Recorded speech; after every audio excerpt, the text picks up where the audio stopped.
I still remember the morning she left. The sun filtered softly through the curtains, casting a warm glow on her face as she stood by the door, suitcase in hand. Aisha, my wife. Vibrant, lively, full of dreams and laughter. She was setting, off for a week-long trip with her colleagues, a retreat to a quiet hill station far away from the city's noise. She said it was a chance to unwind, to breathe fresh air, and to take a break from the relentless pressure at work. I kissed her gently, trying to ignore the strange fluttering deep in my chest. The farewell felt different this time, almost like a goodbye without a promised return. Her eyes sparkled with excitement, but behind that sparkle, I sensed a flicker of something else. Something I couldn't quite name. Maybe it was nothing, or maybe it was the first crack in the foundation I thought was unbreakable. Days passed slowly after she left. I kept busy, throwing myself into projects, meetings, anything to keep my mind off the gnawing suspicion growing quietly inside me. Our usual phone calls became shorter, her voice more distracted. She spoke about the serene beauty of the mountains, the fresh pine-scented air, the laughter around campfires. But beneath her words was a distance, a subtle barrier I couldn't cross. I wanted to believe in her, in us. But jealousy, like a shadow, crept into every thought. Memories of late-night messages, unexplained silences, and subtle changes haunted me. I began to wonder if the woman who left was the same woman who would return. When the day finally came, I stood at the airport, heart pounding, eyes scanning the crowd. Then I saw her, walking slowly, carrying her bag, tired but radiant. Relief washed over me like a wave, and I stepped forward to embrace her. But then I noticed something, a faint red mark on her neck, just beneath her collarbone. It was small but unmistakable, like a bruise or a hickey. I tried to dismiss it. "A scratch?" I asked quietly. She smiled nervously. "Yeah, must have been a branch or something. You know how clumsy I am." Her answer didn't satisfy me. That night I couldn't sleep. My mind raced through worst-case scenarios, images flashing of her with someone else, laughing too close, touching hands, stolen kisses. The next morning I found myself scrolling through her phone when she wasn't around. It felt wrong, but the need to know was stronger than my respect for privacy. That's when I saw the messages from a man named Zane. Their texts were intimate, flirtatious, filled with emojis and private jokes. They talked about secret meetups, longing, and moments stolen away from prying eyes. I was shattered, my heart twisted in confusion, pain, and anger. When I confronted her, I hoped for denial, for excuses, for reassurance. But she just looked away, silent. That's when I knew. The woman I loved had betrayed me, and my life would never be the same. I stood frozen, the phone trembling in my hand. The messages between Aisha and Zain were undeniable, playful, urgent, intimate. Their words bled through the screen like poison, each line cutting deeper than the last. My breath hitched as I scrolled faster, desperate for a sign this was all a misunderstanding, but the truth was stark, raw, and unforgiving. "How could she?" I whispered into the empty room. A flood of memories crashed against me, stolen moments, late nights. The warmth of her touch now feeling like a lie. I didn't want to confront her immediately. Instead, I watched from a distance, piecing together subtle clues, the way she avoided my gaze, the slight nervousness in her smile, the way she kept her phone locked when I approached. It was all there, screaming louder than any confession could. That evening, I sat quietly as she prepared dinner, the familiar sounds somehow foreign now. The laughter we once shared felt like a distant echo. My mind was racing. Part of me wanted to scream, to demand answers, to rip the mask off her face. But another part still held on to a fragile hope that this nightmare was just a bad dream. "Who is Zane?" I finally asked, voice low, barely more than a breath. She froze, her hands stilling over the chopping board. The silence stretched, heavy and suffocating. "He's a colleague," she said slowly. "We work closely. That's all." I could see the hesitation, the flicker of guilt in her eyes, but I pushed harder. The messages, they're not just about work, Aisha. They're about meetings in secret, late at night, the way you talk about him. She looked down, unable to meet my gaze. I didn't want to hurt you, she whispered. It just happened. I didn't plan it. Her confession hit me like a thunderclap. The woman I had loved, trusted, had given her heart to, was now a stranger, tangled in a web of lust and betrayal. I felt rage burning beneath my skin, yet also a crushing sadness.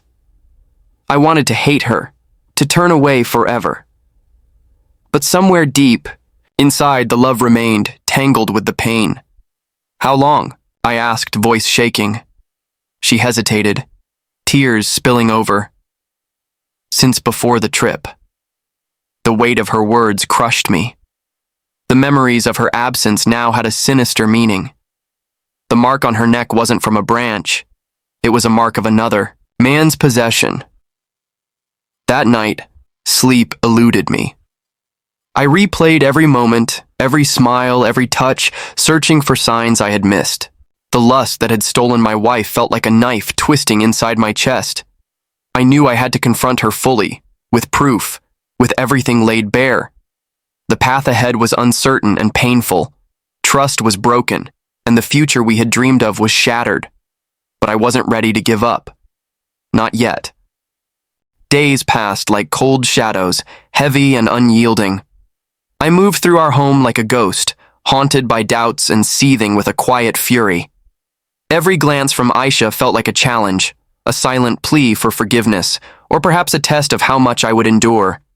I couldn't let this lie fester. I needed answers, closure, even if it shattered me completely. One evening after she had fallen asleep, I searched through her belongings, something I'd never done before, but desperation had pushed me beyond reason.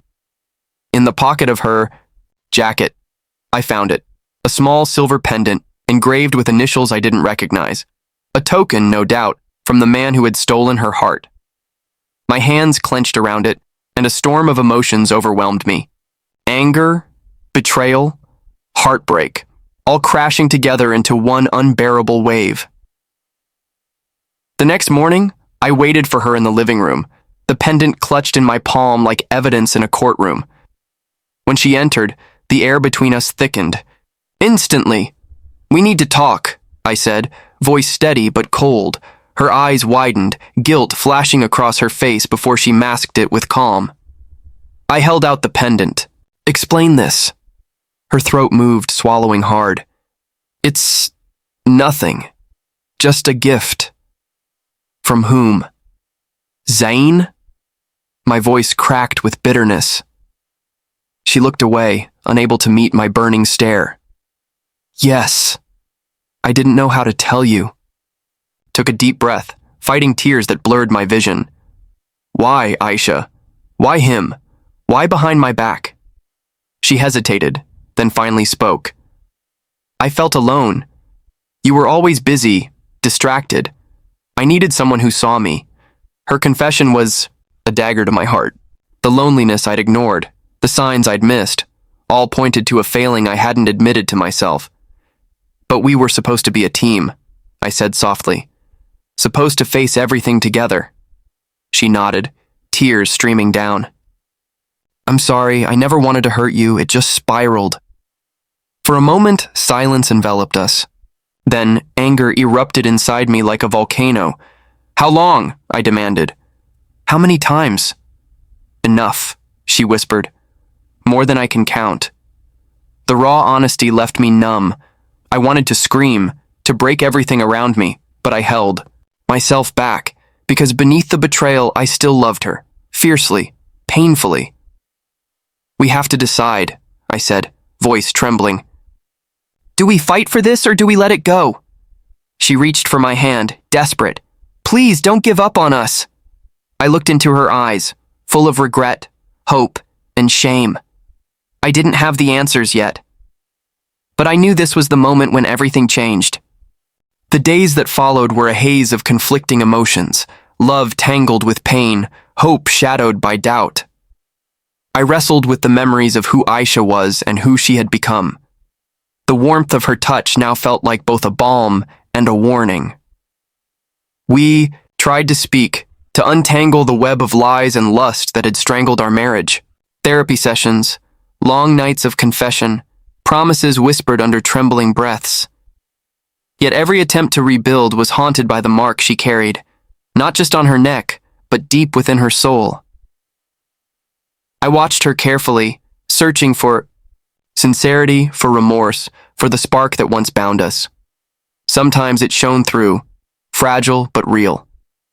Other times it flickered and died, leaving me alone with the shadow of betrayal. Forgiveness seemed impossible, and yet I knew bitterness would consume me if I clung to it. One evening, as the sun dipped below the horizon, we sat quietly, hands intertwined but hearts miles apart. "Do you still love me?" she asked, voice barely a whisper. I swallowed hard, feeling the weight of years collapse into this single moment. "Yes," I admitted, "but love alone might not be enough." Her eyes glistened with tears, hope and fear battling within. "We have a choice," I said slowly, "to heal or to walk away. Neither path will be easy." She nodded, accepting the truth that had settled like dust between us. That night, I realized that trust, once fractured, demands more than words. It needs time, patience, and courage. Whether we survived this storm or succumbed to it depended on the strength of the heart willing to fight. And as I looked at her, vulnerable and broken, I knew the journey had only just begun.